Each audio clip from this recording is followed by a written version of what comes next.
أعوذ بالله من الشيطان الرجيم. بسم الله الرحمن الرحيم. ومن يطع الله والرسول فأولئك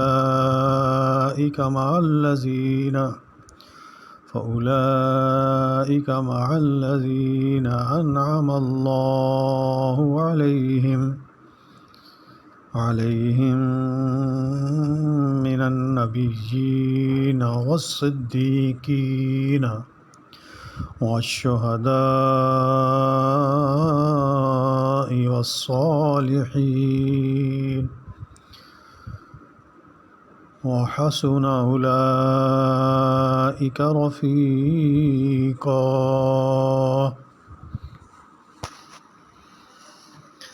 صحابہ کرام نے سوال کیا، اے نبی صلی اللہ علیہ وسلم، آپ اعلیٰ مقام جنت میں چلے جائیں گے اور ہم لوگ آپ سے کیسے ملاقات کریں گے، کیسے آپ کو دیکھیں گے، یہ ہماری تمنا کیسے پوری ہوگی؟ تو یہ آیت نازل ہوئی، اور جو بھی اللہ تعالیٰ کی اور رسول صلی اللہ علیہ وسلم کی فرما برداری کرے وہ ان لوگوں کے ساتھ ہوگا جن پر اللہ تعالیٰ نے انعام کیا، جیسے نبی اور صدیق اور شہید اور نیک لوگ، یہ بہترین رفیق ہیں۔ اللہ و رسول کی اطاعت کا صلہ بتایا جا رہا ہے، اس لیے حدیث میں آتا ہے والامر مع من احب، آدمی انہی کے ساتھ ہوگا جس سے اس کو محبت ہوگی۔ حضرت انس رضی اللہ عنہ فرماتے ہیں کہ صحابہ رضی اللہ عنہ کو جنتی خوشی اس فرمان رسول کو سن کر ہوئی، اتنی خوشی کبھی نہیں ہوئی، کیونکہ وہ جنت میں بھی رسول اللہ صلی اللہ علیہ وسلم کی رفاقت پسند کرتے تھے۔ اس کی شان نزول کی روایت میں بتایا گیا ہے کہ بعض صحابہ رضی اللہ عنہ نے نبی صلی اللہ علیہ وسلم سے عرض کی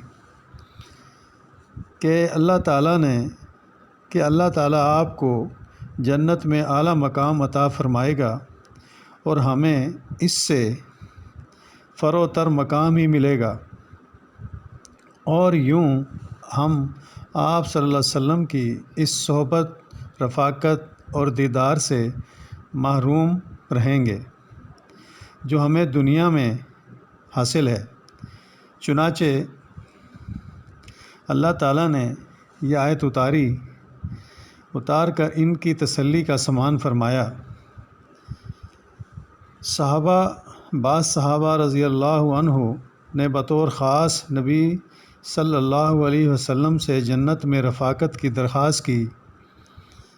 اسألک مرافقتک فی الجنہ، جس پر نبی صلی اللہ علیہ وسلم نے انہیں کثرت سے نفلی نماز پڑھنے کی تاکید فرمائی۔ صحیح بخاری میں حدیث ہے فَأَعِنِّی عَلیٰ نَفْسِکَ بِکثرۃ السجود، پس تم کثرت سجود کے ساتھ میری مدد کرو۔ علاوہ ازیں ایک اور حدیث میں ہے التاجر الصدوق الامین مع النبیین والصدیقین والشہداء، راست باز امانت دار تاجر انبیاء، صدیقین، شہداء کے ساتھ ہوگا۔ صدیقیت کمال ایمان و کمال اطاعت کا نام ہے، نبوت کے بعد اس کا مقام ہے۔ امت محمدیہ میں اس مقام پر حضرت ابوبکر صدیق رضی اللہ عنہ سب سے ممتاز ہیں، اور اسی لیے بلا اتفاق غیر انبیاء میں وہ نبی صلی اللہ علیہ وسلم کے بعد افضل ہیں۔ صالح وہ ہے جو اللہ کے حقوق اور بندوں کے حقوق کامل طور پر ادا کرے اور ان میں کوتاہی نہ برتے۔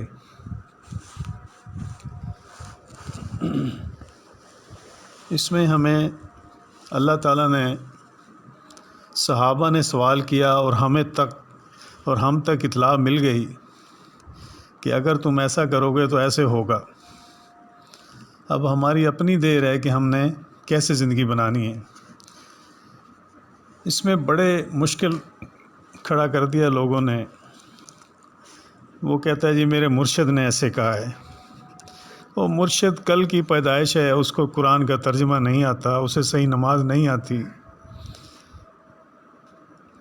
قرآن نے بارہا دفعہ حکم دیا میری اور میرے رسول کی اطاعت کرو، ایسا نہ ہو کہ تمہارے اعمال ضائع ہو جائیں۔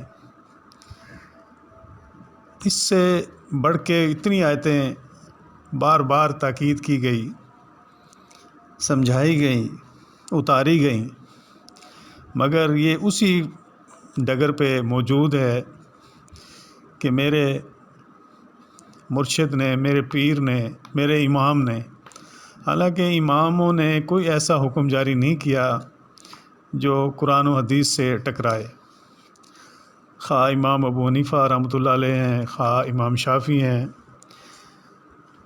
امام ترمذی ہیں، ابو داؤد ہیں، جتنے بھی امام گزرے ہیں انہوں نے تو گناہ کا سوچا بھی نہیں، حکم کیا دیں گے وہ۔ یہ جو منافقین کی ایک قرآن نے لائن بنائی ہے، وہ اس لیے بنائی ہے کہ وہ اپنی مرضی کا مان لیا، اپنی مرضی کا چھوڑ دیا۔ تو قرآن نے کہا کہ پورے کے پورے ایمان کے ساتھ اسلام میں داخل ہو جاؤ، شیطان تمہارا کھلا دشمن ہے۔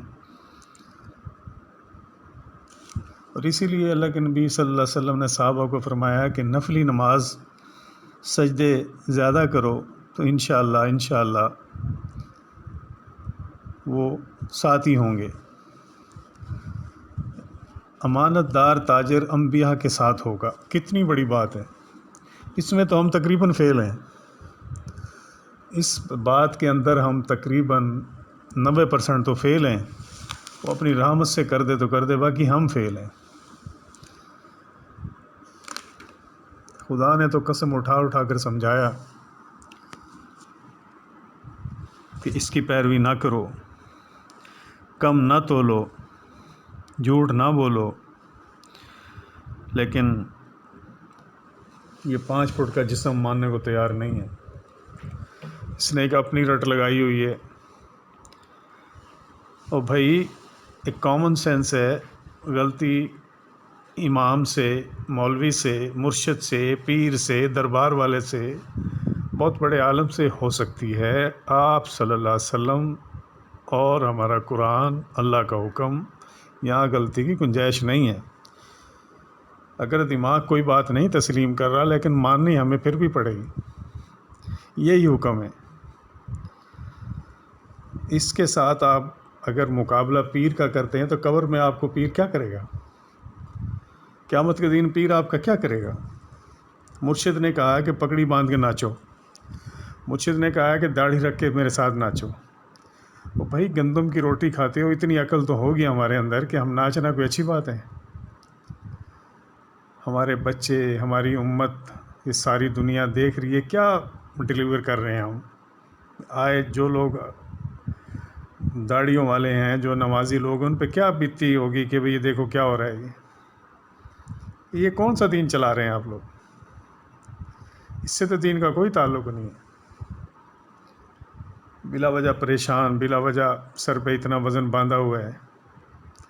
ایک وہ ناشتہ گر جاتا ہے، آپ ویڈیو دیکھیں ان کی نا، نئی پروڈکشن جو مولویوں کی آئی ہوئی، وہ گر جاتا ہے، اس کو پھر کہتے ہیں یہ مل گیا جی، کہاں پہنچ گیا، یہ اعلیٰ جگہ پہنچ گیا۔ یہ 2 پولیس والے آ جائیں، اس کو 2 ماریں اور وہ ٹھیک ہو جائے گا۔ وہ اعلیٰ جگہ سے واپس کیسے آ گیا پھر جب پولیس نے پکڑے گی؟ تو بھائیوں کو دھیان دو، محترم بھائیوں کو دھیان دو، یہی ٹائم ہے۔ ابھی کل کچھ دن پہلے کوئی دوست بتا رہے ہیں کہ چمڑے والا ایک بابا آیا، اس نے چمڑا دیا ہے، وزن کروایا گائے کا چمڑا جو خشک ہوتا ہے، اور اس کے بعد وہ منشی اس کو پیسے دے رہا ہے اور بل ٹوٹل بنا کے، وزن ٹوٹل بنا کے جب وہ پیسے دے رہا ہے تو وہ بوڑھا جو ہے، وہ جو پیسے جس کا مال تھا وہ کرسی پہ بیٹھا ہوا ہے لیکن سانس چلا گیا ہے، موت آ گئی اس کو. وہ کہہ رہا بابا پیسے پکڑو، وہ بول نہیں رہا. کچھ دیر بعد ہلایا تو پتہ لگا فوت ہو گیا. اب آپ بتاؤ اس زندگی کے اندر ہم کیا کر سکتے ہیں؟ پھر بھی ہم لگے ہوئے ہیں، قرآن کو پس پشت ڈال، حدیث کو پس پشت ڈال، اور اپنی منمانی کیے جا رہے ہیں. اگر کوئی دین کا موقع آتا ہے تو وہ پیروں کو بیچ میں لے آتے ہیں.